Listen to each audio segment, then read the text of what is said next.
So according to a new study out of Boston University, Massachusetts stands to lose almost $1 billion in annual revenue by 2030 as high taxes and housing costs push wealthy residents to move elsewhere. Joining us now is Mark Williams. He is the primary researcher on the study. Hey, Mark, thanks for joining us. Walk us through the findings, how you did the study and what you learned. Sure. Well, the study started really last summer. It was a 9-month slog. We went through a lot of data looking at the U.S. Census data and also the pool of data from the IRS. That allowed us to connect the amount of people that were leaving Massachusetts with how much money they were taking with them. And our conclusion was staggering. Well, let's talk about that conclusion here, because we talk about sort of that outflow of people here. Where are they going, Mark? Sure. Well, it was fascinating. The myth would say most people are going south to Florida, but the reality was over half the people that left Massachusetts stayed in New England. So that really begged the question, it's not about weather, so why are they leaving? So it's more about the money, or I guess the money that would have been taken out of their pockets, so to speak here. Are you finding that the reasons for moving ended up being justified?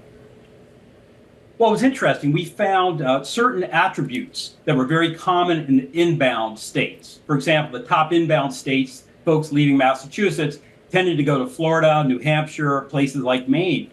And the commonality was really 3 attributes. One is 100% of these states had lower income tax, 100% of these states had lower housing costs, and 100% of these states had lower healthcare costs.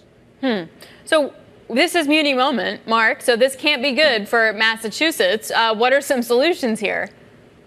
Well, let's talk about the bright spot real quickly, and that is that Massachusetts still scores at the very top in regard to economic health. So from its bond rating and then also from unemployment, it's extremely high. However, there are storm clouds developing, and I think that's where Massachusetts needs to step up and not sit back on its laurels. So what kind of shortfall is Massachusetts looking at, and how does it manage that? I mean, you can keep raising taxes, right? I mean, you get the tax windfall like you were mentioning, but that's only going to go so far. Right. So Massachusetts itself last year actually did a millionaire's tax. So they put a 4% tax on anyone making $1 million or above. And what that has done short term is increase the amount of tax revenue. But I beg to challenge this, whether long term this is going to have a positive impact. So fortunately, the U.S. Census data is coming out in September.